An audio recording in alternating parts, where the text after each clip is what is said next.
కన్నీళ్లతో విత్తువారు ఆశీర్వాదము అను పంటను కోయుదురు. కీర్తనల గ్రంథము 126 5-6. కన్నీళ్లు విడుచుచు విత్తువారు సంతోషగానముతో పంట కోసెదరు. పడికెడు విత్తనమును చేత పట్టుకుని ఏడ్చుచుకోవు విత్తువాడు సంతోషగానము చేయుచు పనులు మోసికొనివచ్చును. మన ప్రభువైన యేసు క్రీస్తు కరుణామయుడు మరియు ఎంతో ప్రేమామయుడు, అంతేకాకుండా సంపూర్ణమైన దయను మరియు కృపను కలిగియున్నాడు. కష్టమైన పరిస్థితుల గుండా మనము వెళ్ళుచున్నప్పుడు, యేసుక్రీస్తు పాదముల యొద్ద మనము కన్నీళ్లను విడిచినప్పుడు, ప్రభువు వాటన్నిటినీ గుర్తుంచుకుని తగిన కాలమందు మనము ఆశీర్వాదముల యొక్క గొప్ప పంటను కోయునట్లుగా చేయును. కన్నీళ్లను విడచుట మంచిది, అప్పుడు మాత్రమే పంటను కోయు సమయము వస్తుంది. విడిచిన ప్రతి కన్నీటి బొట్టు కూడా నిశ్చయముగా ఆలకించబడియున్నది మరియు త్వరలో జవాబు ఇవ్వబడుతుంది. అంతేకాకుండా ఉజ్జీవమును, జయమును అనుగ్రహింపబడును. యేసుక్రీస్తుపై మనము సంపూర్ణ నమ్మికయించుదాము మరియు సమస్తమును ఆయనకు అప్పగిద్దాము. జీవితంలోని వివిధ దశల గుండా వెళ్లేటప్పుడు రాలల్చే రకరకాల కన్నీళ్లు. 1. దుఃఖభరితమైన కన్నీళ్లు. 2 రాజులు 20:1-5. రాజైన హిజ్కియా ఈ విధమైన అనుభవమును పొందియున్నాడు. తన జీవితములో ఇంకా సంపూర్తి చేయవలసిన పనులు ఎన్నో ఉన్నప్పుడు, నీవు చనిపోబోవుచున్నావని దేవుడు అతనితో చెప్పెను.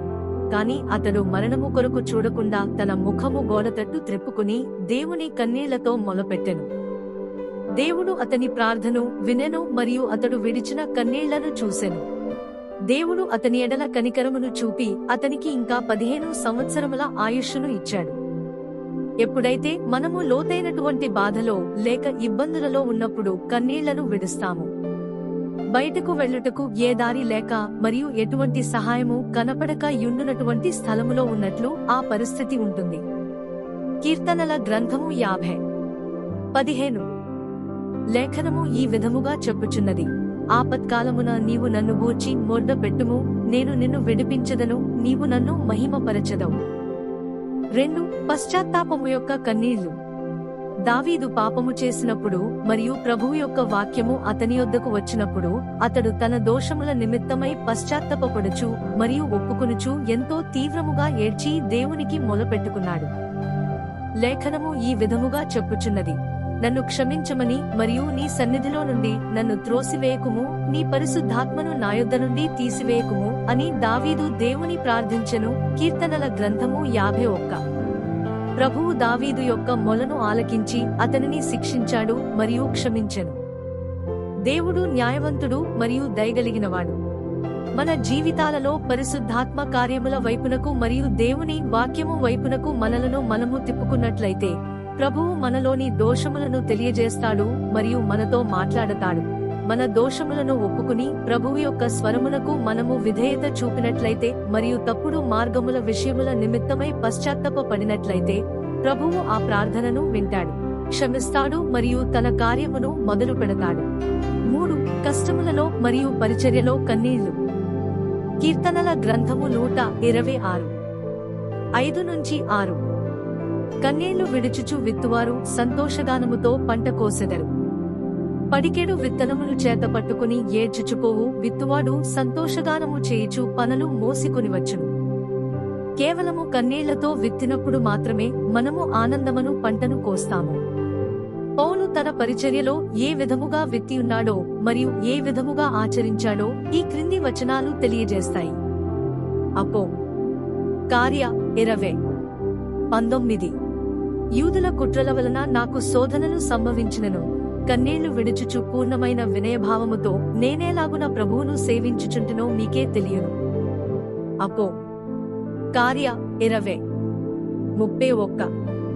నేను 3 సంవత్సరములు రాత్రింబగళ్ళు కన్నీళ్లు విడుచుచు ప్రతి మనుష్యునికి మానక బుద్ధి చెప్పితిని.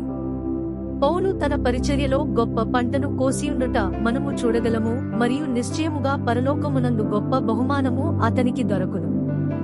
కీర్తనల గ్రంథము 56:8.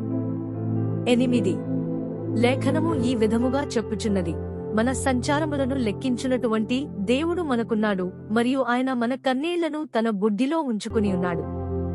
తన బిడ్డల యొక్క ప్రతి కష్టములు లెక్కింపబడియున్నవి. దేవుని ద్వారా మన కన్నీళ్లు లెక్కింపబడిన రీతిగా మన అవమానములు సైతము లెక్కింపబడియున్నవి. ఎందుకు దేవుడు మన కన్నీళ్లను మరియు అవమానము లెక్కించుచున్నాడు? ఎందుకనగా ఆయన తగు సమయములో తన బిడ్డలను హెచ్చించుట కొరకు మరియు ఘనపరచుట కొరకు. కీర్తనల గ్రంథము 91:15. మరియు యెహోవా మన కొరకు గొప్ప కార్యములు చేసి యున్నాడు, మనము సంతోషభరితులమైతివి అని ఆయన పిల్లలు ప్రభువునందు ఎంతో ఆనందిస్తారు.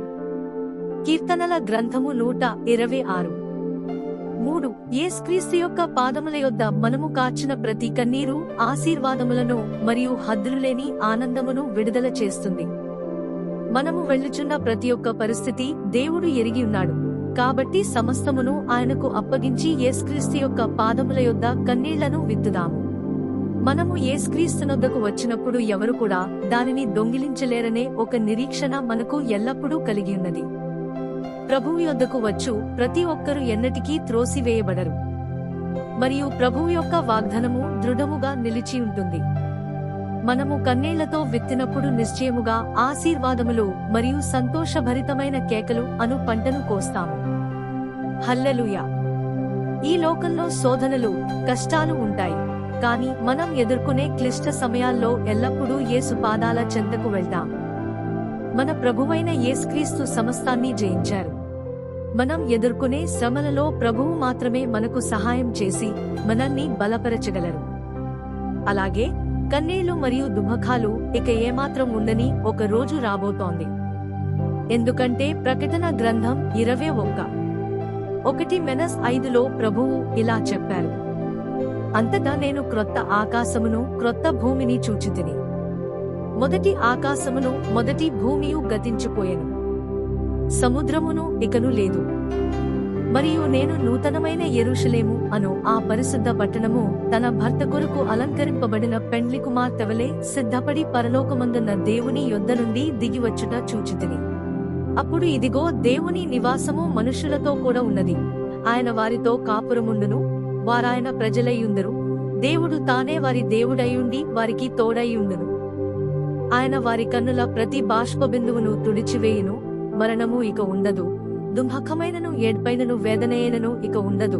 మొదటి సంగతులు గతించిపోయినని సింహాసనములో నుండి వచ్చిన గొప్ప స్వరము చెప్పుట వింటిని.